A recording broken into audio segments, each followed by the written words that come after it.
कंबरदुखी आणि spine problem याच्यामध्ये नेमका फरक काय आहे?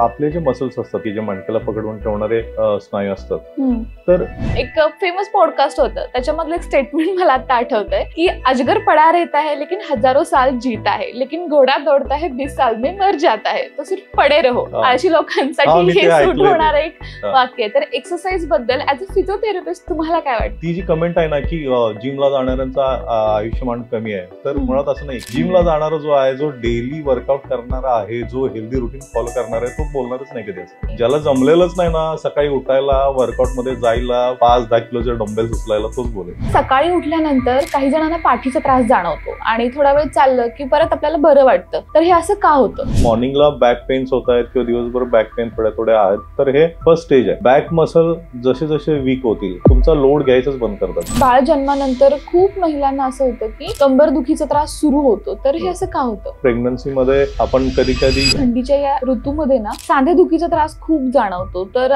असं का होतं? सांधेदुखी असेल, कंबरदुखी असेल, जरा जास्त जाणवते, असं का होतं आणि हे होऊ नये यासाठी आपण काय करायला हवं? फिजिओथेरपीने आपण पूर्णपणे बरं होतो का, किंवा लोकांचा हा गैरसमज कितपत योग्य आहे? बरोबर. लोकांना काय वाटतं की फिजिओथेरपी उपचार पद्धतीमध्ये फक्त प्लासिबो इफेक्ट आहे, म्हणजे खूप वर्षांचा त्रास आहे किंवा पेन आहे, मग तो गुडघ्याचा असेल, सांध्यांचा असेल किंवा कंबरदुखी असेल, पण इग्नोर केलंय आणि एक सर्टन एज असतं, त्यानंतर तो पीकला जातो, तर अशा वेळी हे कंटिन्यू पेन आपण फिजिओथेरपीने बरं करू शकतो का? नक्कीच बरं करू शकतो. तर सर, डिस्क बल्जिंग म्हणजे मणक्याची गादी सरकणे हा जो त्रास आहे, तर तो पूर्णपणे बरा होतो, हे स्टेटमेंट खरं आहे की खोटं आहे?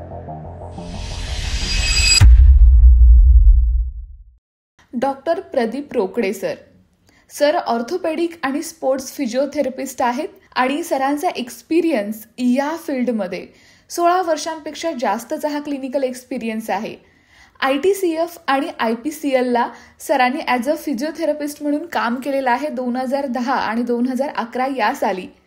स्पोर्ट्स ऑथॉरिटी ऑफ इंडियामध्ये कॉमनवेल्थ गेम्समध्ये सर ॲज अ फिजिशियन म्हणून सुद्धा होते.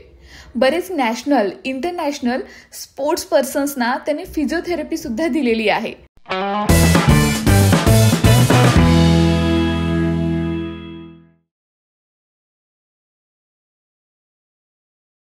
हॅलो, तुमच्या सगळ्यांचं द हेल्दी शो मध्ये स्वागत आहे. कंबरदुखी म्हणजे सकाळी उठल्यानंतर आपल्याला पाठदुखी जाणवते, ऑफिसमध्ये सतत बसलो की आपली मान आखडते आणि अशा वेळी आपल्या डोक्यात विचार येतो की अरे माझी कंबर गेली की काय. तर या सगळ्याचं उत्तर आज आपल्याला मिळणार आहे, म्हणजेच फिजिओथेरपीतून आपण यातून अगदी इझिली कसं बाहेर पडणार आहोत आणि हेच सगळं जाणून घेणार आहोत. ऑर्थो आणि स्पोर्ट्स फिजिओथेरपिस्ट आपल्यासोबत आहे डॉक्टर प्रदीप रोकडे सर. तुमचं द हेल्दी शो मध्ये स्वागत आहे. येस, थंडीचे दिवस आहे, थोडंसं याबद्दल सुद्धा आज आपण डिस्कस करणार आहोत आणि मोस्टली कंबरदुखी आणि स्पाइन प्रॉब्लेम याबद्दल सुद्धा थोडंसं जाणून घेणार आहोत. आणि सुरुवातीलाच मला असं विचारायचं आहे की कंबरदुखी आणि स्पाइन प्रॉब्लेम याच्यामध्ये नेमका फरक काय आहे?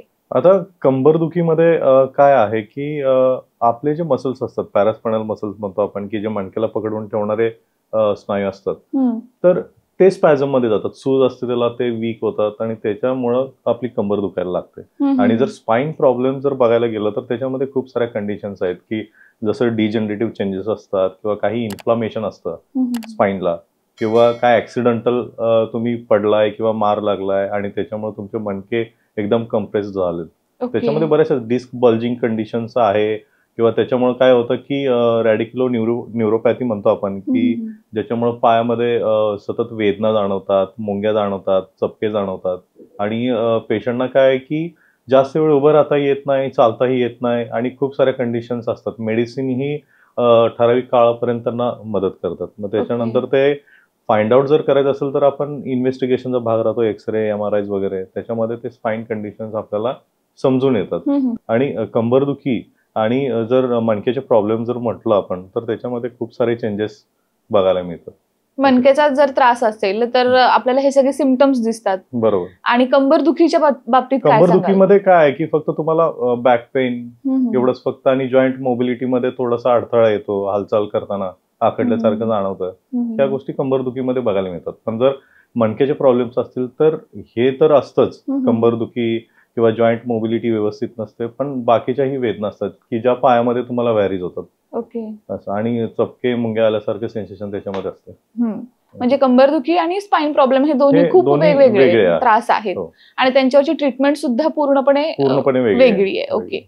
तर आता अलीकडे ऑफिसेसमध्ये काय बघायला मिळतं की उभं राहून काम केलं जातं किंवा एक त्याचं फॅड आहे, पण हे कितपत आपल्याला उपयोगी ठरतं किंवा हे एक फॅडच म्हणायला पाहिजे असं काहीच नाही. काय होतं की कॉर्पोरेट सेक्टरमध्ये किंवा मोस्ट ऑफ आपण बघतोय की कोविड नंतर बरेच जण घरातूनही त्यांचं लॅपटॉपवरचं काम वगैरे करतायत किंवा किचनवर काम करणाऱ्या घरच्या महिला असतील, तर उभा राहून कंटिन्युअस काम केलं तर कंबरदुखी होत नाही हा पूर्णपणे मुळात गैरसमज आहे. जर कंटिन्युअस जर तुम्ही ओव्हर द लोड जाताय, पायावरती आहे, बॅकवरती काही मुवमेंट करत असं तुम्ही उभं राहताय म्हणजे काही ना काही तर मुवमेंट तुमची सुरू असते, तर तो कंटिन्युअस स्ट्रेस जाऊन काही काळानंतर तुम्हाला ते बॅक पेन सुरूच होणार आहेत. त्याच्यासाठी महत्वाच्या आहेत काही ऑर्गोनॉमिक्स पोझिशन्स आहेत. प्रत्येक तुम्ही बसून काम करताय, उभा राहून काम करताय किंवा कुठलंही काम करताय, प्रत्येक हाफ एन आवरला तुम्हाला थोडा इंटरव्हल पाहिजे, तुम्ही थोडं रिलॅक्स व्हा आणि मग परत तुमच्या कामावरती परत सुरू करा. हे तुम्ही थोडं इंटरव्हल घेऊन करू शकताय. असं काही नाहीये की स्टँडिंग मध्ये दिवसभर काम केलं म्हणजे बॅक पेन होणार नाहीये. गैरसमज आहे पूर्णपणे. म्हणूनच असं म्हणायला काही हरकत नाही की जिथे जिथे स्टँडिंग वर्कलोड असतो तर तिथे हा त्रास जरा जास्त जाणवतो एम्प्लॉईज मध्ये. खूप आता तुम्ही जर बघितलं ना की बरेचसेच अशी काम आहेत की सलून्स मध्ये आता माझ्याकडे पेशंट येणार आहेत की दिवसभर उभे असतात, त्यांना परत संध्याकाळी असं होतं की त्यांना बसता उठता येत नाही, फॉरवर्ड बेंडिंग मुवमेंट्स वगैरे असतात ह्या सुद्धा करता येतात, मसल पूर्णपणे स्टिफ होऊन जातात त्यांचे. तर असं काय नाही, प्रत्येक कुठलंही काम करा तुम्ही थोडंसं एक अर्ध्या तासामध्ये त्याच्यामध्ये गॅप पाहिजे, थोडं फ्री व्हा, परत कामावरती या. म्हणजे सेम जर तुम्ही बैठक काम करत असला तरी तुम्हाला उभारणं थोडंसं गरजेचं आहे आणि उभारून काम करत असाल तर थोडंसं बसणं गरजेचं आहे. तर सकाळी उठल्यानंतर काही जणांना पाठीचा त्रास जाणवतो आणि थोडा वेळ चाललं की परत आपल्याला बरं वाटतं, तर हे असं का होतं? आता पाठीच्या त्रासामध्ये काय आहे की आपण त्याला मॉर्निंग स्टिफनेस म्हणतो. जर काही कंटिन्युअस तुमचा वर्कलोड आहे, तुमचे बॅक मसल वीक आहेत, तर ते काय होतं रात्रभर तुम्ही स्लीपिंग पोझिशनला असताय, ठीक आहे, स्नायू आखडून जातात. मग आखडलेले स्नायू काय होतात, मॉर्निंगला उठलं की मग ते थोडंसं आखडून जातात, पेन होतात त्याच्यामध्ये, त्याच्यामुळे तुम्हाला जाणवतं की उठलोय आणि मुवमेंट होत नाहीत, कमरेला वेदना जाणवत आहे, मग थोडं चाललं की ते फ्री होतंय. ओके, असं आहे. आणि मग आपल्याला हा त्रास नको असेल तर काय करायला हवं? त्याच्यासाठी काय आहे की तुम्हाला प्रॉपरली ज्या काही एक्सरसाइज असतील तर त्या थोड्याशा फॉलो करायला लागतील, ज्याला आपण स्पाइन स्ट्रेंथनिंग एक्सरसाइज म्हणतो, बॅक स्ट्रेंथनिंग एक्सरसाइज. काही टेक्निक्स आहेत फिजिओथेरपी ट्रीटमेंटमध्ये की ते लोकांना सांगितले जातात की ह्या तुम्ही जसं की आपण सूर्यनमस्कार वगैरे करतो, ठीक आहे, वज्रासनस आहेत किंवा बाकीच्या बऱ्याचशाच अशा काही टेक्निक्स आहेत एक्सरसाइजच्या की त्यांनी तुमची बॅक स्ट्रेंथ चांगली होऊ शकते. म्हणजे हा मॉर्निंग स्टिफनेसचा किंवा सकाळी उठल्यानंतरचा जो कमरेचा त्रास आहे हा तुमचा निघून जाईल. आणि लोकांनी त्या गोष्टीकडे खूप काळजीपूर्वक बघणं गरजेचं आहे, कारण काय ही सुरुवात आहे स्पाइन प्रॉब्लेमची. जर तुम्हाला मॉर्निंगला बॅक पेन्स होत आहेत किंवा दिवसभर बॅक पेन थोड्या थोड्या आहेत तर हे फर्स्ट स्टेज आहे स्पाइनची. त्याच्यामुळे काय होतं की बॅक मसल जसे जसे वीक होतील त्याच्यानंतर ते तुमचा लोड घ्यायचंच बंद करतात, ठीक आहे, आणि तुमचा जो स्ट्रेस आहे तो डायरेक्टली मणक्यांवर जायला सुरुवात होते आणि त्याच्यामुळे काय होतं की त्या मणक्याची झीज होते आणि स्पायनल प्रॉब्लेम परत तिथून पुढे स्टार्ट होतात. तर लोकांनी पहिल्यांदा जर बॅक प्रॉब्लेम्स असतील तर ते एक्सरसाइज, स्विमिंग असेल किंवा सूर्यनमस्कार असतील, ह्या अशा गोष्टींनी ते बरे होतात. ओके. तर आता आणखीन एक की महिलांमध्ये असेल किंवा जनरली 40 नंतर खूप जण काय करतात की कमरेला सपोर्ट म्हणून किंवा कमरेला थोडासा आधार म्हणून बेल्ट वापरायला सुरू करतात. तर खरंच या बेल्टनं प्रोटेक्शन मिळतं का? नाही, बेल्ट कशासाठी आहे, जर तुमचे स्पाइन प्रॉब्लेम्स असतील, जर काय मणके झिजलेतच, तुमची चकती सरकणे वगैरे आपण म्हणतो डिस्क बल्जिंग, अशा काही कंडिशन असतील तर तो वापरणं तितका गरजेचं आहे. पण जर एवढे प्रॉब्लेम्स तुम्हाला नाहीये ऍज अ सपोर्ट म्हणून जर तुम्ही तो वापरताय तर त्यांनी तुमचे उलट मसल वीक होतील, ठीक आहे, आणि तुमची कमरेची जी ताकद आहे तीही निघून जाईल. त्याच्यामुळे तुम्ही एक्सरसाइज करून ती स्ट्रेंथ डेव्हलप करा. बेल्ट जर तुम्हाला त्रासच नसतील स्पाइनचे तर तो बेल्टची काहीच गरज नाही, सपोर्ट म्हणून नको, काहीच गरज नाही. कारण काय होतं तुमची जी जॉईंट स्पाइन मुवमेंट वगैरे जे आहे तर तीही त्याच्यामध्ये कॉम्प्रोमाइज होते. तुम्ही बेल्ट लावला की तुम्हाला त्या मुवमेंट इझिली करताच येत नाही, त्याच्यामुळे ते मसल ही वीक होतात. स्ट्रेंथनिंग करा, स्नायूंची स्ट्रेंथ वाढवा, बेल्टची काही गरज पडणार नाही तुम्हाला. नक्कीच. आणखीन एक आहे की बाळ जन्मानंतर खूप महिलांना असं होतं की कंबरदुखीचा त्रास सुरू होतो, तर हे असं का होतं? आता ह्याच्यामध्ये पण बऱ्याचशाच लोकांचा गैरसमज आहे की त्यांना काय वाटतं की प्रेग्नन्सीमध्ये आपण कधी कधी स्पायनल अॅनेस्थेशिया देतो त्याच्यामुळं की तिथं काहीतरी इजा झाली असेल त्याच्यामुळं वेदना वाढतात, पण तसंही काही नाहीये. काय होतं की वेट जे असतं, बाळाचं वेट असतं, तर ते पूर्णपणे बॉडीवरती कंट्रोल केलेलं असतं. त्याचा स्ट्रेस जो असतो तो स्पाईनवरती कंटिन्युअस पडत असतो 8-9 महिन्यापर्यंत. त्याच्यामुळे काय होतात की ते बॅक मसल वीक होतात आणि स्पाईन पण थोडासा त्याच्यामध्ये डिजनरेटिव्ह म्हणजे झीज होऊन जाते त्या स्पाईनची. त्याच्यामुळे त्या पेन नंतर जाऊन ऍग्रिवेट होतात. आणि असं नाहीये की तुम्ही प्रेग्नन्सी झाली आणि लगेच एक्सरसाइज सुरू केले, कारण ती कंडिशन त्यावेळी नसते. त्याच्यामुळे काय होतं की बाळाला उचलणं, बसणं, कंटिन्युअस त्याच पोझिशन मध्ये बसणं, त्याच्यामुळं बऱ्याचशाच त्या वेदना हळूहळू बॅक पेनच्या सुरू होतात. मुळात कारण ती आहे. ओके. आणखीन असं आहे की मेंटल स्ट्रेस आणि कामाचा ताण हा खूप ठिकाणी आपल्याला बघायला मिळतो, वर्क जिथे जिथे आपण काम करणार आहोत त्या ठिकाणी. तर अशा वेळी या सगळ्या ज्या गोष्टी आहेत तर त्या आपण पाठदुखीशी रिलेट करू शकतो का, किंवा माझा स्ट्रेस वाढलाय म्हणून मला पाठदुखी सुरू झाली, असं थोडंसं होऊ शकतं का? आता स्ट्रेस आणि पाठदुखीचा तसा बघायला गेला तर फारसा संबंध नाहीये. स्ट्रेस आता काय आहे की जे काम करतायत थोडाफार स्ट्रेस प्रत्येकाला असतो, पण तुमच्या काम करण्याची पद्धत कशी आहे त्याच्यावर बरंचसं डिपेंड असतं. दिवसभर तुम्ही जर कंटिन्युअसली स्ट्रेस पण आहे तुम्हाला आणि त्या मणक्यांवरती ताणच पडतोय, तर कुठेतरी रेस्ट घेतल्यानंतर तुम्हाला जाणवते कंबर दुखते, ह्या अशा गोष्टी असतात. स्ट्रेस आणि कंबर दुखीचा तसा फारसा संबंध नाहीये, फारसा काहीच संबंध नाहीये. फक्त आपण आपल्या कामामध्ये कसे इन्व्हॉल्व आहोत आणि कसे रेस्ट घेतो त्यावर या सगळ्या गोष्टी डिपेंड आहेत. मॉर्निंग सिकनेस बद्दल आपण थोड्या वेळापूर्वी सर बोलत होतो, आणि त्याची सुरुवात जी आहे स्पाईन प्रॉब्लेमची सुरुवात आपण त्याला म्हणू शकतो, असं तुम्ही थोडंसं मगाशी रेफरन्स दिलात. आणि त्यातून बाहेर पडायचं असेल किंवा आपल्याला स्पाईन प्रॉब्लेम पर्यंत जायचं नसेल तर त्यासाठी आतापासून योगा, सूर्यनमस्कार करायला हवेत असं सुद्धा तुम्ही सांगितलं. तर योगा, सूर्यनमस्कार आणि फिजिओथेरपी यांचं काय कनेक्शन आहे किंवा याचा उपयोग कसा होतो, काय सांगाल? नाही, खूप महत्वाचा प्रश्न होता. आणि योगा जर तुम्ही विचार केला तर योगाच्या काही टेक्निक्स आहेत की जे फिजिओथेरपी एक्सरसाइज टेक्निक्स आहेत, तर त्या योगाच्या काही एक्सरसाइज आहेत की ज्या आम्ही पेशंटना सजेस्ट करतो, शिकवतो, ते आमच्या अभ्यासक्रमामध्ये सुद्धा आहे. त्याच्यामुळे योगा आणि फिजिओथेरपी एक्सरसाइजेस हे ह्या दोन्ही गोष्टी तशा समानच आहेत. फिजिओथेरपी ट्रीटमेंटमध्ये काय आहेत की त्याच्या व्यतिरिक्त अजून बाकीच्या काही टेक्निक्स आहेत की joint mobility strengthening, mobilisation, manipulation, या सगळ्या गोष्टींचा योगासोबत आम्ही वापर करत असतो की पेशंटला इझी जाईल एक्सरसाइज करताना.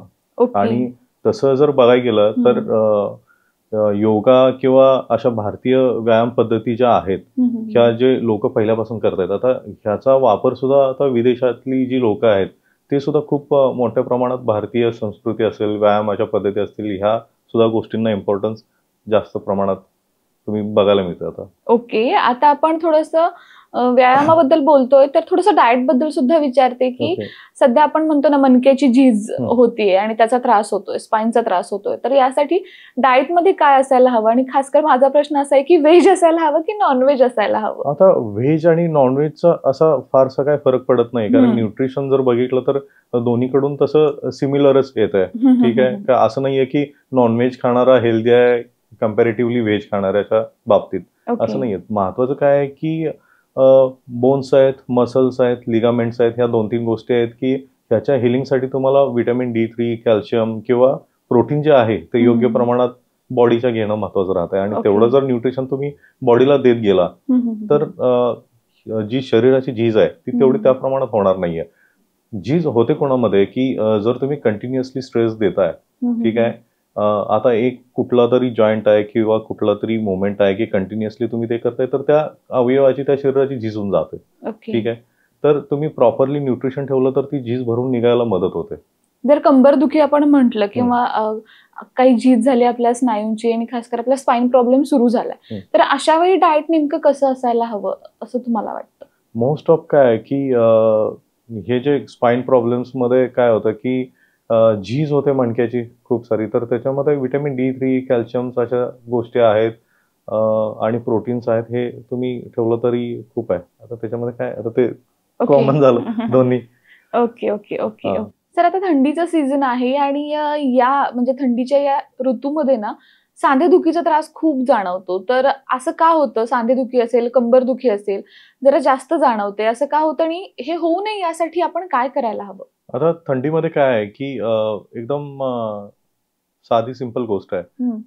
काय राहतं की आपलं बॉडी टेम्परेचर असतं, normal body temperature 36-37 degree Celsius असतं आणि बाहेरचं जर टेम्परेचर थोडंसं खाली आलं किंवा थंड वातावरणात जर तुम्ही गेला तर काही लोकांना जुने मसल्स प्रॉब्लेम असतील, जॉईंट प्रॉब्लेम असतील, तर त्यांचे स्नायू आखडून जातात त्याच्यामध्ये, मसल्स पूर्णपणे आखडून जातात, त्याच्यामुळे त्यांना ते पेन ॲग्रिवेट होतं थंडीमध्ये.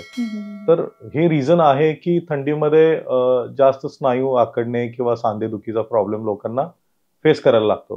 पण जे ऍक्टिव्ह पर्सन आहेत, जे डेली एक्सरसाइज करतायत, जॉईंट मोबिलिटी दररोज त्यांची आहे, स्ट्रेचिंग वगैरे बाकीचे एक्सरसाइज करतायत, तर त्यांच्यामध्ये जास्त प्रमाणात हा त्रास बघायला मिळत नाही. ओके. ज्यांना जुने कुठले आजार असतील सांध्यांच्या रिलेटेड किंवा मसल्स रिलेटेड असतील, वीक असतील मसल, तर त्यांच्यामध्ये हा जास्त बघायला मिळतो त्रास. आणि जर हा त्रास नको असेल, खास कर थंडीच्या दिवसामध्ये, तर काय करायला पाहिजे? तर तेच आहे की स्ट्रेंथनिंग एक्सरसाइज करा तुम्ही, जॉईंट मोबिलिटी एक्सरसाइज, स्ट्रेचिंग वगैरे करा तुम्ही आणि गरम कपडे वापरा की ज्याच्यामध्ये तुम्हाला तो त्रास परत होणार नाही. ओके. मग कंबरदुखी असेल किंवा सांधेदुखी असेल, या दोन्ही गोष्टी तुम्ही फॉलो करणं गरजेचं आहे खरं तर. नक्कीच. आता पुढे जाऊन आणखीन असं आहे की डिस्क स्लीपचा जो त्रास आहे, तर काही जणांना जाणवत नाही किंवा रिपोर्टमध्ये दिसत नाही, पण त्यांना डिस्क स्लीपचा त्रास म्हणजे तो प्रॉब्लेम असतो. तर हे आपण डिटेक्ट कसं करायचं किंवा त्याची कंडिशन कशी असते? स्लीप डिस्कचं काय आहे की जर मराठीत आपल्याला जर बोलायला गेलं त्याच्याबद्दल, तर आपण चकती सरकणे म्हणतो मराठीमध्ये, किंवा तुम्ही बरेचसेच लोक बघितले असतील की माझी मणकेची गादी सरकली, माझी मणकेची चकती सरकली म्हणतात, तर स्लीप डिस्क त्याला बोलतो आपण. तर त्याच्यामध्ये काय आहे की इन्व्हेस्टिगेशनचा भाग झाला, एक्सरे मध्ये जर तुम्हाला क्लिअरली आयडेंटिफाय होत नसेल तर डॉक्टर सांगतात की एकदा MRI करून बघूया आपण. मग त्या MRI मध्ये कळतं की तुमची कुठली मणकेची गादी सरकले, कुठली चकती सरकले, की आणि ते कितपत जास्त पर्सेंटेज मध्ये आहे, किंवा ते किती स्पायनल कॉर्डवर तुम्हाला प्रेशर देते, ज्याच्यामुळे तुमच्या ज्या नर्व्स आहेत पायामध्ये वगैरे येणार आहेत त्याच्यावर कितपत प्रेशर आहे, हे त्याच्यामध्ये फाइंड आउट होऊ शकतं. आणि मग तिथून मग आपण ट्रीटमेंट सुरू करू शकतो. तर ट्रीटमेंटचा भाग असा आहे डिस्क स्लीप मध्ये की आपण कोणत्या कंडिशन मध्ये ठरवू शकतो की आता मी उपचारांनी बरं होणार आहे, म्हणजे फिजिओथेरपीने बरं होऊ शकतो की मला सर्जरीचीच गरज आहे? बरोबर. आता काय होतं की बऱ्याच अंशी लोकांना असं असतंय की डॉक्टर सर्जरी ऍडवाइस करतात एवढ्या सगळ्या इन्व्हेस्टिगेशन नंतर, आणि कधी कधी त्यांना सर्जरी करायची नसते, तर त्यांच्याकडे पर्याय राहतो की फिजिओथेरपी ट्रीटमेंटचा.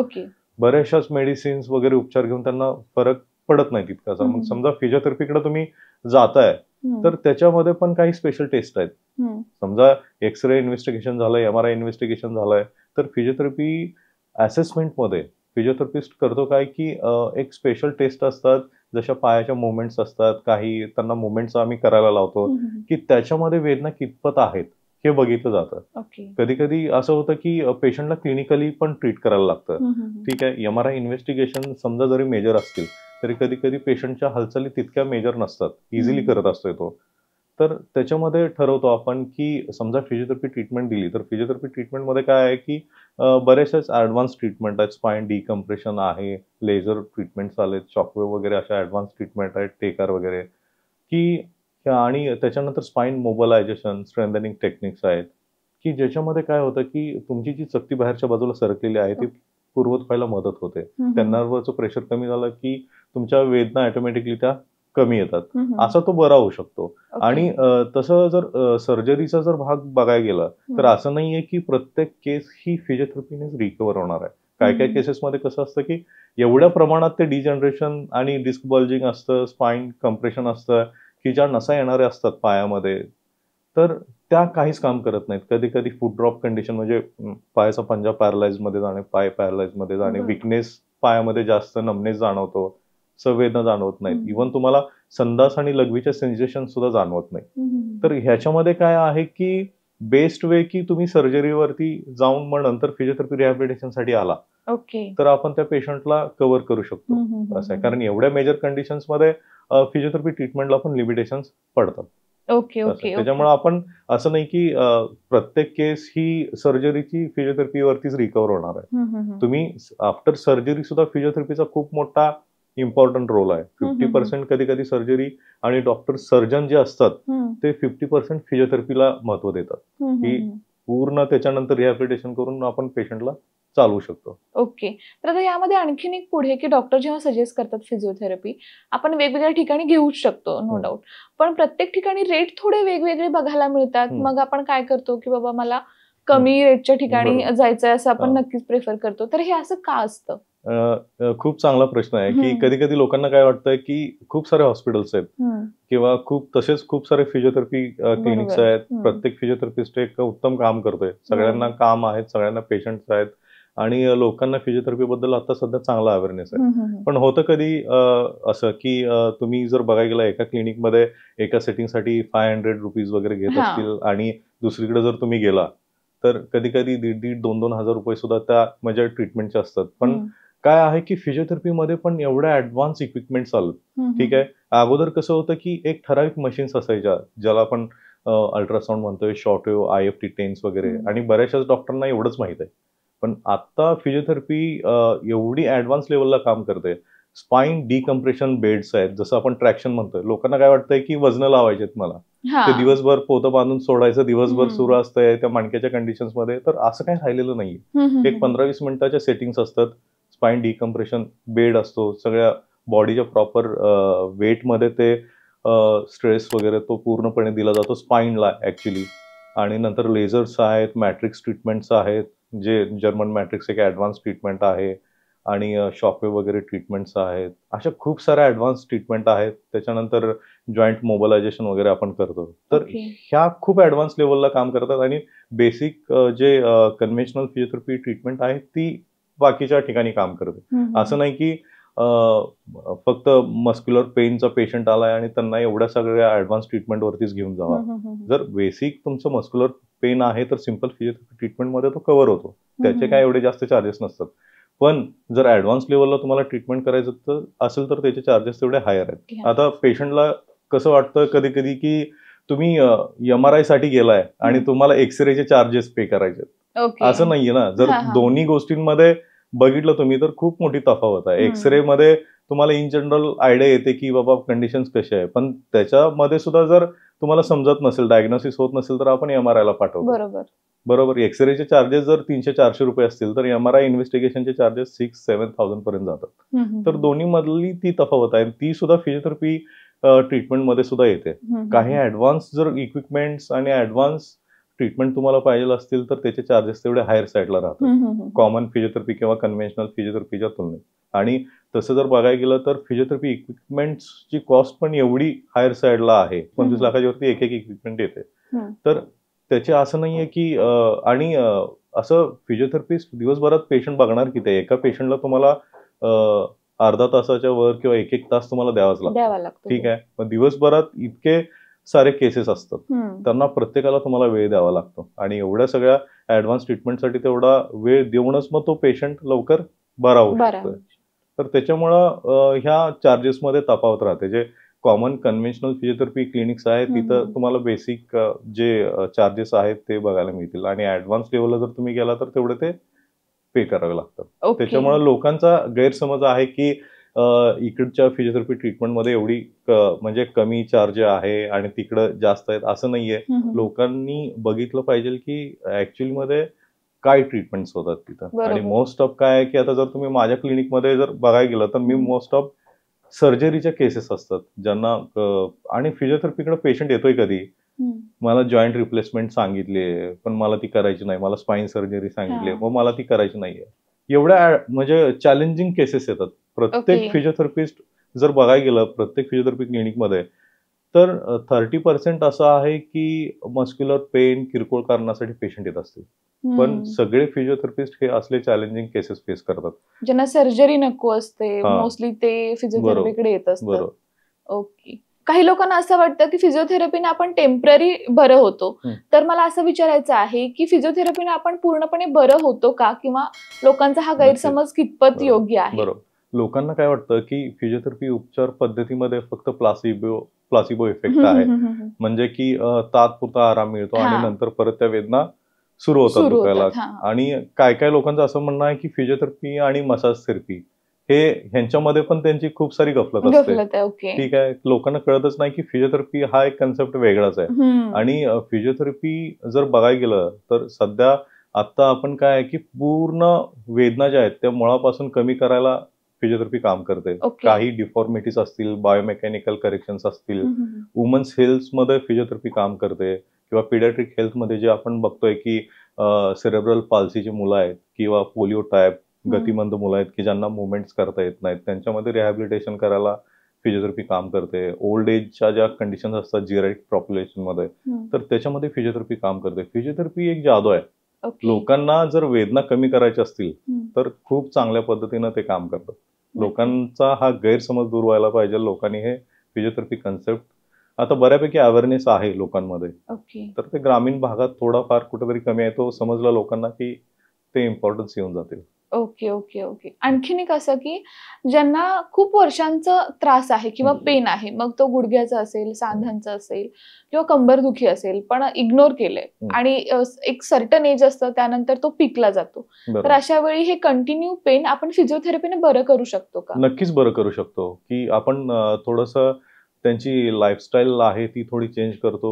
बाकी वेदना कमी करण्यासाठी तर फिजिओथेरपी इक्विपमेंट्स आहेत, उपकरणं जे आहेत, जे त्याच्यामुळे काय होतं की त्यांची सूज किंवा दुखणं वगैरे कमी येतं. एक्सरसाइजने त्यांची स्ट्रेंथ चांगली डेव्हलप होते, जॉईंट मोबिलिटी वगैरे इम्प्रूव्ह होते. आणि काही ऑर्गोनॉमिक्स कंडिशन आहेत की जसं तुम्हाला बसायचं आहे, उठायचं आहे, काम करायचं आहे, त्या पद्धती तुम्हाला त्या सगळ्या टीच केल्या जातात की तुम्हाला कशा पद्धतीनं करायचं आहे. आता जर बघायला गेलं तर शेतात लोक काम करणारे आहेत किंवा काही मार्केटमध्ये लोक काम करणार आहेत की ज्यांना ओझं ते उचलावं लागतं, तर ते डायरेक्टली वागतात, उचलतात, मग खांद्यावर घेऊन जातील. तर तुम्हाला जर एखादं वजन उचलायचं आहे तर तुम्ही खाली बसा. पहिल्यांदा 50 kgचं जर वेट असेल तर ते डिवाइड करा 25 kg मध्ये. ते उचलून घ्या आणि पायावरती जोर देऊन उठा, ना की कमरेवरती स्ट्रेस देऊन उठा. म्हणजे तुम्हाला ते तुमची मणक्याची जी कंडिशन आहे ती जास्त डेव्हलप नाही होणार. Okay okay. तर आता आणखीन असं की फिजिओथेरपी उपचार जो आहे तर तो सगळेच घेऊ शकतात की काही केसेसमध्ये घेताही येत नाही किंवा कोणी घेऊ नये?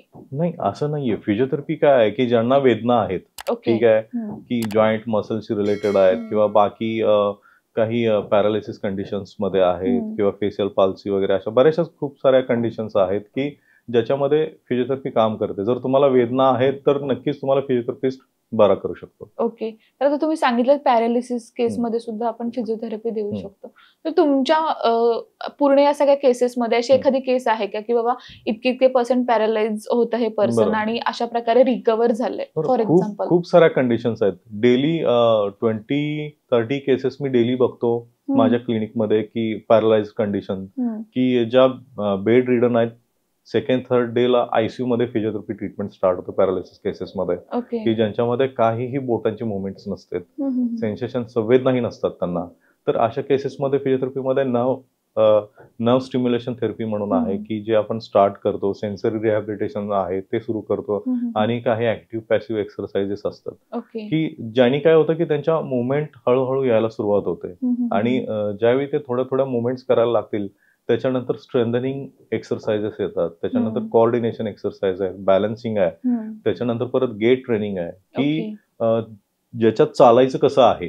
आता जर तुम्ही बघितलं पॅरालिसिस केसेस तर पाय ओढत चालतील किंवा हात पडलेला असतो, त्यांच्यात ते प्रॉपर कोऑर्डिनेशन असतं. तर हे सुद्धा फिजिओथेरपी मध्ये शिकवलं जातं. म्हणजे पॅरालिसिस केसेस काय आहे की आयसीयू मध्ये बेड पासून ते पूर्ण रस्त्यापर्यंत चालवेपर्यंत काम करते. आणि अशा पेशंट मध्ये खूप चांगले फिजिओथेरपी ट्रीटमेंटचे फायदे बघायला मिळतात. आणि इंडिपेंडेंट होतो तो पेशंट, पूर्ण इंडिपेंडेंट आपण करू शकतो पेशंट बद्दल. ओके. सर आता थंडीचे दिवस आहेत आणि असं म्हटलं जातं एक्सरसाइज करायला हवी, पण जे आळशी लोक आहेत ना तर त्यांच्यासाठी एक फेमस पॉडकास्ट होतं, त्याच्यामधलं एक स्टेटमेंट मला आता आठवतंय कि अजगर पड़ा रहता है लेकिन हजारों साल जीता है, लेकिन घोड़ा दौड़ता है 20 साल में मर जाता है, तो सिर्फ पडे रहो. आळशी लोकांसाठी हे सूट होणार एक वाक्य आहे. तर एक्सरसाइज बद्दल ऍज अ फिजिओथेरपिस्ट तुम्हाला काय वाटतं? आता एक्सरसाइज बद्दल बोलायचं झालं तर महत्वाचं काय, तो जो पॉडकास्ट होता तो इतके मोठे व्यक्ती आहेत त्यांनी ती कमेंट दिलेली आहे आणि इतक्या मोठ्या चॅनलवर दिली आहे. काय होतंय की असं ते लाईफस्टाईल नॉर्मल पीपल साठी नाहीये. आता जर तसं बघायला गेलं की त्यांचं जे एज ग्रुप होतं तर त्या एज ग्रुपला लोक असे आहेत की अल्ट्रा मॅरेथॉन सुद्धा करतायत. बरोबर, ठीक आहे, 25-50 किलोमीटर्स मॅरेथॉन म्हणजे रन करतायत ते. आणि खूप चांगली स्वतःची फिजिक आणि आहार वगैरे बाकी सगळ्या गोष्टी मेंटेन करतायत लोक. स्वतःच्या तब्येतीबद्दल एवढे म्हणजे काळजी करतायत. आणि त्यांच्या मुवमेंट्स मध्ये कुठेही अडथळे येत नाहीत, त्यांच्या लाईफस्टाईल मध्ये मुवमेंट मध्ये कुठलेही अडथळे नसतात, चांगली लाईफ जगतायत ते. पण कम्पॅरेटिव्हली जर बघितलं, आता एकदा तुम्ही जर विचार केला, त्यांचं उदाहरण घेतलं, मुवमेंट करायला सुद्धा दुसऱ्याचा सपोर्ट घ्यावा लागतोय. तिथं ही लोक 25 किलोमीटर वन स्ट्रेच पळतायत. किती मोठा फरक आहे. आणि एक्सरसाइज जर विचार करायला गेलं की आजगर पडून राहतोय, हजारो वर्ष जगतोय, तर फिजिओथेरपी एज्युकेशन आमचं असं आहे की इतके मोठे मोठे बुक्स आहेत. ओव्हरऑल फिजिओथेरपी हे एक्सरसाइज थेरपीवरच डिपेंड आहे. इतकं. त्याच्यामुळे मी त्या गोष्टींना प्रमोट करणार नाही. आणि होतं काय की असे जे कमेंट्स असतात, इतकी मोठी मोठी लोक ज्यावेळी देतात, तर त्यावेळी काय होतं की समजा तुमचा माझा विचार करा की नाही बाबा, मी उद्या उठणार आहे, मी जिमला जाणार आहे, मी एक्सरसाइजला जाणार आहे, तर अशा गोष्टी ऐकल्या की ती लोक आळस येतो आणि डिमोटिवेट होतात. ते ठीक आहे म्हणतात की बाबा ठीक आहे, पडूनच राहू मग. आणि कालांतरानं असं होतं की नाही ठीक आहे, त्यावेळी मला वेळ होता आणि त्यावेळी जर मी एक्सरसाइज केला असता तर त्याचा फायदा आता मला झाला असता. समजा दोन्ही एज ग्रुपची लोक आहेत, रस्त्यावरून चालतायत, एकाला वॉकरची गरज लागते, एकाला सपोर्टची गरज लागते, आणि आरामात चालतोय, ठीक आहे. हे तुम्हाला पुढे जाऊन आणि त्या एजला गेल्यावर तुम्हाला कळणार नाही ना की बाबा ठीक आहे, एक्सरसाइज करूया, ठीक आहे, किंवा मुवमेंट करूया, नाही मला पण तसं चालता आलं पाहिजे.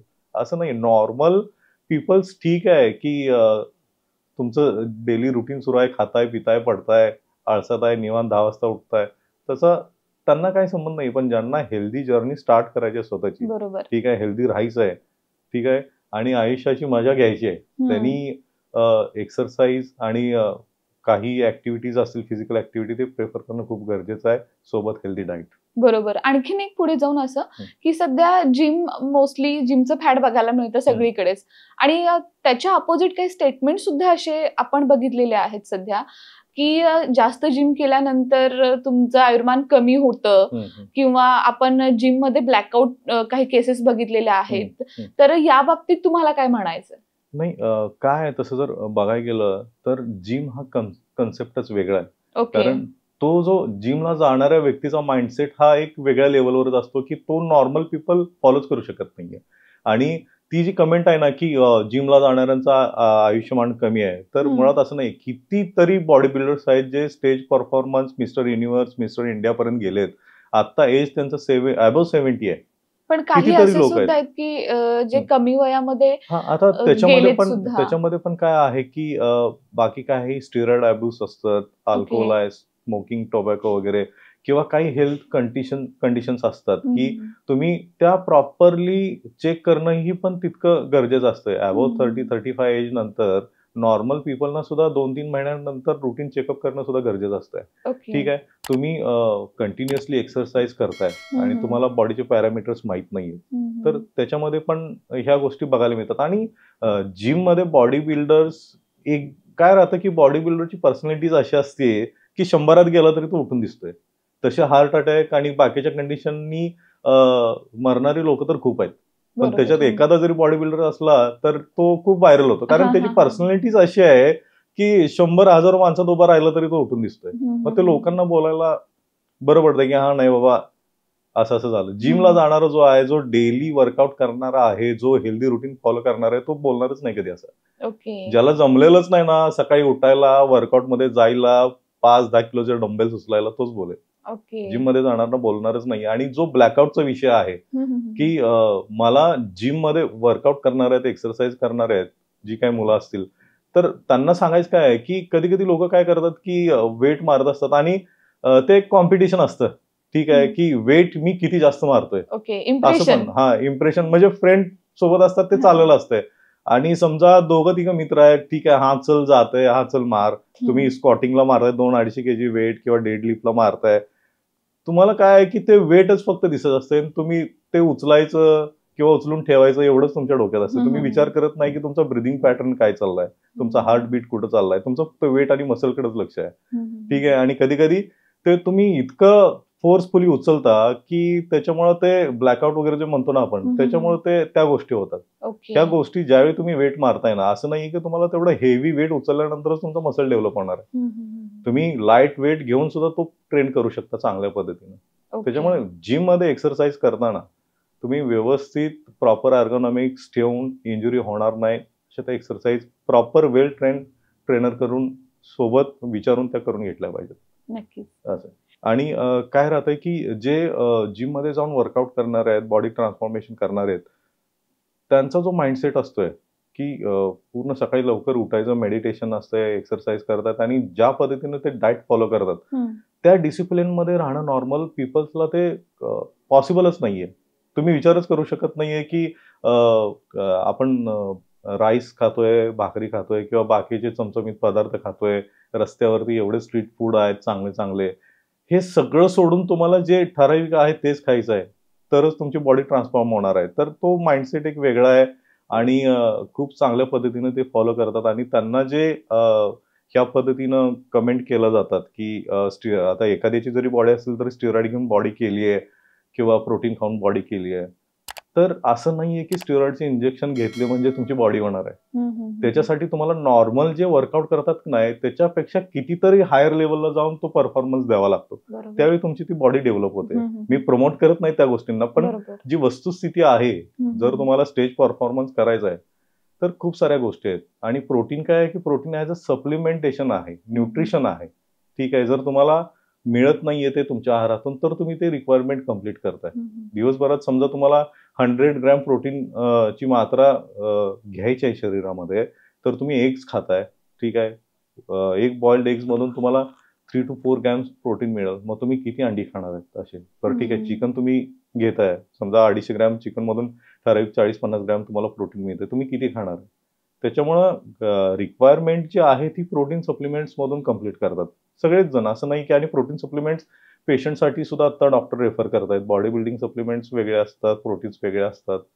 तर आता हे बॉडी बिल्डर आणि जिम एक्सरसाइज आपण थोडंसं डिस्कस करतो. यामध्ये मला पुढे जाऊन असं विचारायचं आहे, थोडंसं यंगस्टर बद्दल आपण आता बोललो, पण एक्सरसाइज जर सुरू करायची असेल तर वयाच्या कोणत्या स्टेजमध्ये आपण सुरू करू शकतो आणि ती आपल्याला कशी रिलीफ देऊ शकते पेन पासून? बरोबर, एक्सरसाइजला असं एज लिमिट कुठलंही नाहीये की ह्या एज ग्रुपमध्ये एक्सरसाइज केला पाहिजे किंवा ह्या एज ग्रुप नंतरच एक्सरसाइज स्टार्ट करायला पाहिजे. कारण खूपदा असं होतं 60 नंतर आता मी काय करणार, आता माझ्याच्यानी काय होणार, असं थोडंसं विचार होऊन जातो. तर तेव्हा पण आपण सुरू करू शकतो. बरोबर. आता काय, तुम्ही जर बच्चूंमध्ये जर कम्पेअर केलं तर त्यांना बाकीच्या फिजिकल ऍक्टिव्हिटीज आहेत जे स्कूलमध्ये वगैरे करून घेतल्या जातात. काही खेळ आहेत, त्या लहान मुलांना खेळून द्यावं, त्याच्यामध्येच त्यांची एक्सरसाइज वगैरे बाकीच्या गोष्टी होत असतात. आणि दुसरं जर बघायला गेलं की अबोव्ह 15 इयर्स 20 इयर्स तुम्हाला बाकीचे मग एक्सरसाइज आहेत, जसं तुम्ही ग्राउंड पीटी असतंय किंवा जिमचे एक्सरसाइज वगैरे आहेत ते तुम्ही करू शकता. आणि वयाच्या 60 नंतर काय राहतं की सिरियसनेस त्यांना खूप जास्त येतो. आता मी पाठीमागच्या वेळी पण मी बऱ्याच वेळा सांगतो लोकांना की कसं होतं की कधी कधी लोकांना वाटतं आपण जरी एक्झामला बसलो, ठीक आहे, तरी खूप सारे क्वेश्चन्स असतात. ठीक आहे, आणि जो अवघड प्रश्न असतो तर तो आपण सर्वात शेवटी ठेवतो. ठीक आहे, आणि जेवढे सोपे सोपे प्रश्न आहेत सोडवून घ्या. आणि जो महत्वाचा क्वेश्चन असतोय की जो ज्याला जास्त चांगले मार्क आहेत तर तो शेवटी त्याला वेळच राहत नाही. असं ते आहे. वयाच्या 40 नंतर किंवा वयाच्या 50 नंतर तो प्रश्न आपण सोडवायला घेतो, पण तेवढा वेळ नसतो की तुम्ही बाकीच्या अगोदरच्या ऍक्टिव्हिटीज करू शकला असता. तर ते आता त्या एज ग्रुपमध्ये शक्य होत नाही, कारण मस्क्युलर वेस्टिंग तेवढं असतं, मसलची झीज झालेली असते, जॉईंटची झीज झालेली असते, तेवढी स्ट्रेंथ नसते. मग तुम्हाला एकच पर्याय राहतो की योगा आहे, ब्रिदिंग एक्सरसाइज आहे आणि बाकी स्ट्रेचिंग एक्सरसाइज आहेत, मग मॉर्निंग वॉक आहे. या सगळ्या गोष्टी मग त्या एज ग्रुप नंतर लोक फॉलो करतात. बेटरली तुम्ही आधीच सुरू करणं गरजेचं आहे. ओके. तर सर आता तुम्ही सांगितलं कोणत्या एज ग्रुपमध्ये कशी एक्सरसाइज व्हायला हवी. आता इतकं सगळं विचारते मी आणि मी हे सगळं फॉलो केलं तर मला तुमच्याकडे याची गरजच नाही लागणार असं म्हणायला हवं. किंवा एक विचार असतो आपल्यामध्ये की डॉक्टरांकडे जायला नको, त्याच्या आधीच आपण काय ते बरं व्हायला हवं. तर अशा विचाराने तुम्ही काय सांगाल, फिजिओथेरपिस्ट कडे जायलाच नाही लागायला पाहिजे, त्यासाठी काय करणं गरजेचं आहे? बरोबर आहे. आता आमच्याकडे जेव्हा पेशंट येतात तर आमचा मोटिव्ह काय असतो की वेदना कशा कमी करता येतील, आणि पेशंटला एवढं काउन्सिलिंग असतं आणि आम्ही एवढं त्यांना शिकवतो की भविष्यात, आता ठीक आहे आम्ही तुम्हाला वेदनातून मुक्त करतोय, पण तुम्हाला भविष्यात ह्या कंडिशनला सामोरे जायलाच नको, तुम्हाला भविष्यात वेदना होणारच नाहीयेत, याच्यासाठी तुम्हाला काय करायला पाहिजे हे सुद्धा प्रत्येक फिजिओथेरपिस्ट ज्यावेळी वेदना कमी होतील त्यावेळी तो शिकवत असतो पेशंटला. आणि कसं राहतंय की कुठल्याही व्यवसायामध्ये आर्थिक प्राप्ती हा एक जर वेगळा भाग असला तर सेवाभाव हा प्रत्येक डॉक्टर जपत असतो. आणि फिजिओथेरपीमध्ये आणि कुठलाही डॉक्टर त्याला असं वाटत नाही की हा जाऊन परत यावा. प्रत्येक जण हाच ट्राय करत असतोय की हा पूर्णपणे कसा बरा होईल. हो, पण तुमच्याकडे यायलाच लागू नये बाबा, फिजिओथेरपीसाठी मला यायलाच नाही पाहिजे, तर त्यासाठी काय करणं गरजेचं आहे? त्याच्यासाठी तुम्हाला तुमचा हेल्दी डाएट आणि नियमित व्यायाम जे आहेत प्रॉपरली एर्गोनॉमिकली, तर ते स्वतः फॉलो करणं खूप गरजेचं आहे. भविष्यात जर तुम्हाला कुठल्या व्याधींना समोर नाही जायचं आहे तर त्यासाठी डाएट गरजेचं आहे. डाएट, एक्सरसाइज, तुमची जी लाईफस्टाईल आहे तर ती प्रॉपरली तुम्ही सेट करणं गरजेचं आहे. तुम्हाला तुमच्या कामा व्यतिरिक्त, घरच्या व्यतिरिक्त तुमच्या तब्येतीची काळजी जर घ्यायची असेल तर तुम्हाला एक्सरसाइजसाठी वेळ हा थोडा दिलाच पाहिजे.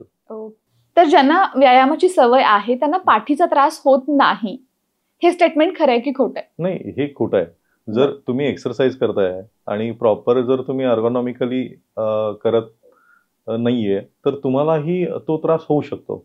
कम्पॅरेटिव्हली बाकीचे जे नॉर्मल पीपल्स आहेत त्याच्यापेक्षा थोड्या प्रमाणात कमी, पण होऊ शकतो. आणि हे स्टेटमेंट खोटं आहे की जे व्यायाम करतात त्यांना पाठीचा त्रास होत नाही. ओके. नेक्स्ट असं आहे की कडक गादीवर झोपणं सगळ्यांसाठी चांगलं असतं. नाही, हे खोटं आहे. तुम्ही मॅट्रेसेस जे असतील तुमच्या, काही लोक आहेत की ते फरशीवरती, जेनावरती झोपणं प्रेफर करतात की मला पाठीचा त्रास होणार नाही, पण त्यांच्यामध्ये पण पाठीचा त्रास आपल्याला बघायला मिळतोय. आणि मॅट्रेसेस जे असतील हार्ड मॅट्रेसेस वगैरे, तर त्याच्यावर पण बघायला मिळतं. कम्फर्टेबल, जसं तुम्हाला कम्फर्टेबल वाटतंय तशा मॅट्रेसेस असतील, झोपण्याची पोझिशन तुमची व्यवस्थित असेल तर तुम्हाला नाही होणार त्रास.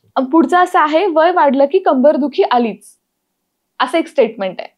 आणि आपण मोस्टली म्हणतो अरे 40शी झाली कंबरदुखी सुरू झाली असं, तर हे स्टेटमेंट खरं आहे की खोटं आहे? हे खोटं आहे. ओके. आता माझ्याकडे बरेचसेच लोक आहेत की मी बघतोय 50-60 आली तरी त्यांना बॅक पेन नाहीये. तुमचा बॅक पेन काय आहे की तुमच्या लाईफस्टाईल वरती डिपेंड आहे बरंच. ओके. आणि एक्सरे मध्ये काही दिसलं नाही म्हणजे काहीच त्रास नाही असं होतं का? नाही, हे खोटं आहे. एक्सरे मध्ये जरी नाही दिसलं तरी तुम्हाला बाकीच्या काही इन्व्हेस्टिगेशन आहेत ज्याच्यामध्ये ह्या तुमच्या बॅक पेन किंवा बाकीच्या गोष्टी फाइंड आउट होतात. ओके. एकदा डिस्क स्लिप झाली की पुन्हा नॉर्मल होत नाही, हे खरं की खोटं? नाही, हे खोटं आहे. ते नॉर्मलाइज होऊ शकतं परत प्रॉपर ट्रीटमेंटनी, आणि आम्ही बरेच वर्ष झालं तेच काम करतोय. ओके. आणि असं किती केसेस आहेत जे आपण नॉर्मल केले? मी डेली 100 केसेस बघतो. त्याच्यामधले 80% केसेस ह्या स्पाईनशी रिलेटेडच असतात. आणि मी साधारणतः 12 ते 15 हजारापर्यंत केसेस बघितलेत स्पाईनच्या की ज्याच्यामध्ये हे रिकव्हर होऊ शकतं. ओके. फिजिओथेरपिस्ट फक्त व्यायाम सांगतो पण उपचार करत नाही, हे स्टेटमेंट खरं आहे की खोटं आहे? नाही, हे खोटं आहे. फिजिओथेरपी उपचार पद्धती ह्या खूप साऱ्या वेगळ्या आहेत आणि एक्सरसाइज थेरपी जी आहे ती वेगळी आहे. ज्यावेळी आमच्याकडे पेशंट येतो, ठीक आहे, त्यावेळी त्याला वेदना असतात. वेदना 60-70% आम्ही वेदनांवरती काम करतो सुरुवातीला, आणि ज्यावेळी त्या वेदना कमी होतील त्याच्यानंतर एक्सरसाइज टेक्निक आहेत, व्यायामाच्या पद्धती आहेत की ज्या त्याला व्हिडिओज दिले जातात, चार्ट्स दिले जातात, त्याला त्या 8 दिवसांमध्ये सगळं शिकवलं जातं आणि ते त्याला फॉलो करायला सांगितलं जातं. ओके. तर सर, डिस्क बल्जिंग म्हणजे मणक्याची गादी सरकणे, हा जो त्रास आहे तर तो पूर्णपणे बरा होतो, हे स्टेटमेंट खरं आहे की खोटं आहे? हा, हे खरं आहे की फिजिओथेरपी ट्रीटमेंटमध्ये डिस्क बल्जिंग किंवा मणक्याची चकती सरकणे हा आजार पूर्णपणे बरा करता येतो. तर सर, जाता जाता आणखीन एक क्वेश्चन असा की आपण स्पाईन प्रॉब्लेम बद्दल खूप आज डिस्कस केलेला आहे, एक्सरसाइज बद्दल सुद्धा खूप साऱ्या गोष्टी तुम्ही सांगितल्यात, पण स्पाईन प्रॉब्लेम हा फक्त मोठ्यांमध्येच बघायला मिळतो की लहान मुलांमध्ये सुद्धा असतो, हा एक प्रश्न आहे. लहान मुलांमध्ये सुद्धा स्पाईन प्रॉब्लेम्स खूप वेळा बघायला मिळतात. आता मी ज्या केसेस बघतोय त्याच्यामध्ये अशी 8-9 वर्षाची पण खूप सारी मुलं आहेत की ज्यांच्यामध्ये स्पाईन प्रॉब्लेम्स आहेत. आता माझ्याकडे एक कंडिशन अशी होती की तिला स्पाईन इन्फेक्शन होतं. स्पाईन प्रॉब्लेम एवढा होता की तिचा मणका पूर्णपणे तिरका झाला होता. ती चालताना सुद्धा तिरकी चालायची. पालकांना कळालंच नाही की इतक्या वर्षापासूनची तिची कंडिशन्स होती. शेवटी माझ्याकडे आल्यानंतर आम्ही पूर्ण असेस करून बघितलं, MRI इन्व्हेस्टिगेशन करून बघितलं, त्याच्यामध्ये असं कळालं की ह्या कंडिशनला सर्जरीची गरज आहे. मग आम्ही न्यूरो सर्जन जे आहेत, स्पाईन सर्जन्स आहेत, त्यांचं एक कन्सल्टेशन घेतलं. त्याच्यामध्ये ते सर्जरी करावी लागली आणि त्याच्यानंतर पूर्णपणे 2-3 महिने तिला फिजिओथेरपी रिहॅबिलिटेशन केल्यानंतर ती परत पूर्णपणे व्यवस्थित चालायला लागली. तर स्पाईन प्रॉब्लेम्स हे लहान मुलांच्या पासून आहेत, 8-9 वर्षापासून. लहान मुलांमध्ये स्पाईन प्रॉब्लेम होण्याचं कारण ते खेळताना पडले वगैरे असं काही असतं? आणि आता जर तुम्ही बघायला गेलं ना की ते ओझं एवढं असतं त्यांच्या पाठीवरती, आपण जर बघायला गेलं तर त्याच्यामुळे कंटिन्युअसली स्ट्रेस पडून पडून त्यांची बॅक हर्ट होते. आणि कसं लहान मुलांचं कसं आहे की आपण सांगू शकतो की नाही अरे माझी पाठ दुखायला लागली, कधी कधी मुलं ते पालकांच्या भीतीपोटी सांगत पण नाहीयेत की माझी पाठ दुखते, मी हा प्रॉब्लेम फेस करतोय, आणि ते नंतर पुढे जाऊन वाढतं जास्त. ओके. असं आहे. म्हणून पालकांनी सुद्धा लक्ष देणं गरजेचं आहे. Okay. Thank you sir, thank you so much. आज तुम्ही वेळ दिलात आणि द हेल्दी शो मध्ये आज स्पाइन प्रॉब्लेम, कंबरदुखी आणि या थंडीच्या दिवसामध्ये यातून बाहेर कसं यायचं, खास कर एक्सरसाइज, या सगळ्याबद्दल डिटेल माहिती सांगितली यासाठी थँक्यू सो मच. थँक्यू.